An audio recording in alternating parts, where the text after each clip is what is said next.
क्या दिल्ली के मुख्यमंत्री अरविंद केजरीवाल जल्द हो सकते हैं गिरफ्तार? क्या 3 सम्मन के बाद ईडी अरविंद केजरीवाल को कर लेगी गिरफ्तार? आपको बताते हैं पूरी बात। 30 अक्टूबर को ईडी ने दिल्ली के मुख्यमंत्री अरविंद केजरीवाल को सम्मन भेजा था और उन्हें 2 नवंबर को दिल्ली के ईडी दफ्तर में हाजिर होने को कहा था। 2 नवंबर को पता चला कि अरविंद केजरीवाल मध्य प्रदेश और छत्तीसगढ़ के 3 दिन के चुनावी दौरे पर निकल गए और ईडी से कह दिया कि उनका भेजा सम्मन राजनीतिक है, इसीलिए इसे वापस लिया जाए।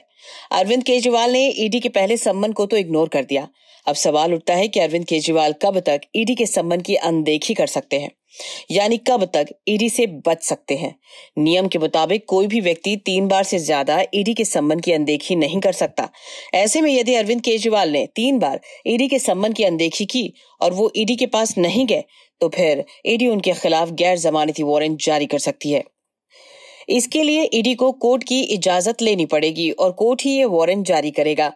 अगर इसके बाद भी अरविंद केजरीवाल ईडी के सामने हाजिर नहीं होते, तो ईडी उन्हें गिरफ्तार कर सकती है। गिरफ्तारी के बाद उन्हें कोर्ट के सामने पेश किया जा सकता है।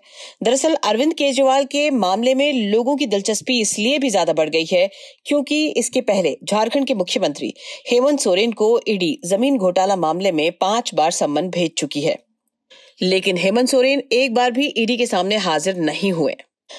पिछला सम्मन ईडी ने उन्हें 27 सितंबर को भेजा था। हेमंत सोरेन ईडी के सम्मन को 5 बार इग्नोर कर चुके हैं, लेकिन फिर भी ईडी ने हेमंत सोरेन को गिरफ्तार नहीं किया है।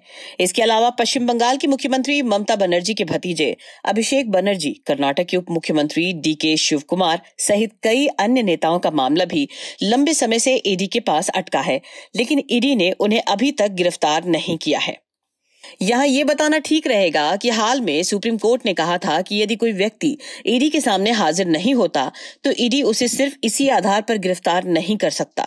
ऐसे में लोगों को लगता है कि क्या झारखंड के मुख्यमंत्री हेमंत सोरेन की तरह दिल्ली के मुख्यमंत्री अरविंद केजरीवाल भी ईडी को लंबे समय तक इग्नोर कर सकते हैं। जानकारों का मानना है कि अरविंद केजरीवाल का मामला हेमंत सोरेन के मामले से थोड़ा अलग है। एक तो इसलिए भी क्योंकि अरविंद केजरीवाल दिल्ली के मुख्यमंत्री हैं, जहां केंद्र सरकार है और दोनों में 36 का आंकड़ा है। दूसरे, दिल्ली का शराब घोटाला अब उस मोड़ पर पहुंच चुका है जहां इसे ज्यादा दिनों तक टाला नहीं जा सकता। 30 अक्टूबर को सुप्रीम कोर्ट ने शराब घोटाले मामले में दिल्ली के पूर्व उप मुख्यमंत्री मनीष सिसोदिया की जमानत याचिका खारिज कर दी थी। सुप्रीम कोर्ट ने कहा था कि तत्कालिक तौर पर ऐसा प्रतीत होता है कि शराब घोटाले में 338 करोड़ रुपए का घूस का पैसा आया। अब ये पैसा कहां गया, इसका पता लगाना जरूरी है।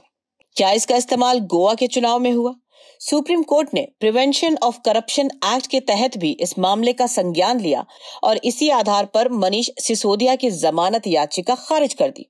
जब मनीष सिसोदिया के वकीलों ने इसका विरोध किया और कहा कि मनीष सिसोदिया को लंबे समय तक जेल में नहीं रखा जा सकता, वकीलों ने यह भी कहा कि इस केस में ईडी अब तक मनीष सिसोदिया के खिलाफ कोई ठोस सबूत हासिल नहीं कर पाई है। इस पर सुप्रीम कोर्ट ने ईडी से कहा कि वो इस मामले को 6 से 8 महीने के भीतर निपटाए, यानी ट्रायल पूरा करे।